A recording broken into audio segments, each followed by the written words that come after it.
Finally audience 11 साल बाद सुभाष कपूर के जॉली एलएलबी फ्रेंचाइजी की थर्ड सीक्वल थिएटर में रिलीज हो चुकी है। अक्षय कुमार और अरशद वारसी एक ऐसे पीआईएल को जिंदा कर देते हैं जो देखने में एक टिपिकल मेनस्ट्रीम एंटरटेनर लगता है, लेकिन उसमें सोशल मैसेज भी है और साथ ही फिल्म की कॉमर्शियल वैल्यू भी बढ़ा देते हैं। काइंड ऑफ सेंसरशिप जब क्रिएटिविटी की गार्डन पकड़ना शुरू करता है तो फिल्म मेकर्स के पास दो रास्ते होते हैं, सिस्टम के रूल्स को फॉलो करना या फिर उन्हें स्मार्टली तोड़ना। सुभाष कपूर जो बीटर ट्रूथ को सेटायर के फिलर में सर्व करने के लिए मशहूर है, इस बार स्पॉटलाइट डालते हैं 2011 के भट्टा परसोल फार्मर्स प्रोटेस्ट पर। यही मोमेंट ने डेवलपमेंट पॉलिटिक्स की डायरेक्शन ही बदल दी थी और इसी से उन्होंने अपनी जॉली एलएलबी सीरीज को नया पुश दिया है। डायरेक्टर सुभाष कपूर ने कहानी का बैकड्रॉप उत्तर प्रदेश से राजस्थान शिफ्ट कर दिया है, लेकिन इसकी असली रूह पूरे रीजन के किसानों के दर्द को अब भी रिफ्लेक्ट करती है। फिल्म किसान को नरेटिव का सेंटर बनाती है और एक ऐसी कहानी सुनाती है जो लॉ के लेटर से ज्यादा उसके स्पिरिट को इंपॉर्टेंस देती है।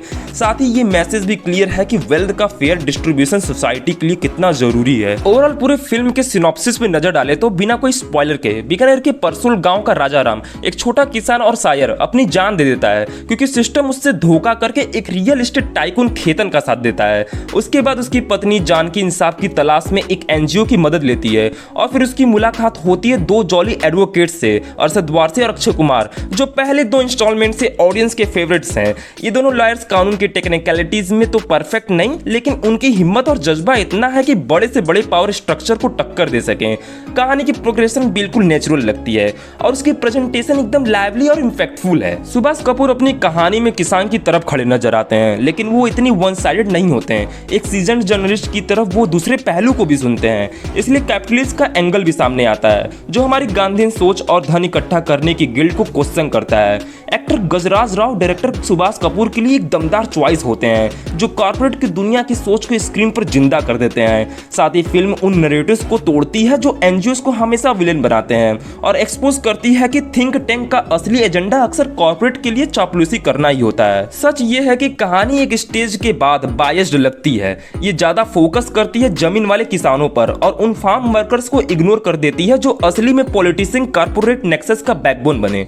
फिर भी सुभाष एक कॉमर्शियल एंटरटेनर के फ्रेमवर्क में रहकर भी जोनरा से ऊपर उठ जाते हैं।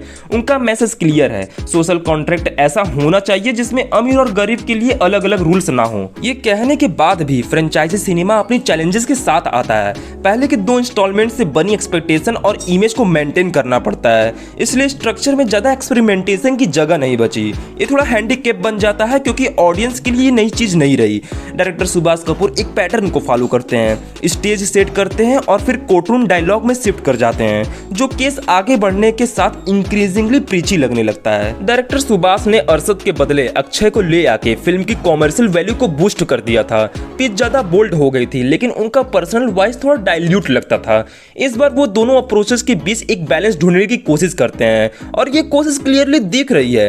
अक्षय ने स्क्रिप्ट को पूरी तरह एम्ब्रेस किया है, फिर भी कुछ सेट पीसेस इंसर्ट किए गए हैं जो स्टार के फैंस को खुश करने के लिए हैं। दोनों जॉलीज के बीच का शुरू का टेंशन एक पॉइंट के बाद थोड़ा रेपिटेटिव और इरिटेटिंग हो जाता है। एंड नो डाउट फिर से सौरभ शुक्ला ही फिल्म का हाईलाइट है जो फ्रेंचाइजी को अलाइव और इंटरेस्टिंग बनाए रखते हैं। जस त्रिपाठी का कैरेक्टर पहले ही हिंदी सिनेमा के मेमोरेबल आइकन्स में शामिल हो चुका है। इस तीसरे पार्ट में सौरभ शुक्ला अपनी परफॉर्मेंस में नए नुआंसेस लाते हैं जब त्रिपाठी डेट का एक नया मतलब समझाते हैं और इसी बीच आप भी इस हियरिंग के साथ एक डेट फिक्स करते हैं ताकि किसानों की हालत को महसूस कर सकें। तो ऑडियंस, ये था जॉली एलएलबी 3, एक फ्रेंचाइजी जो कोर्टरूम ड्रामा के साथ सोशल मैसेज भी डिलीवर करती है।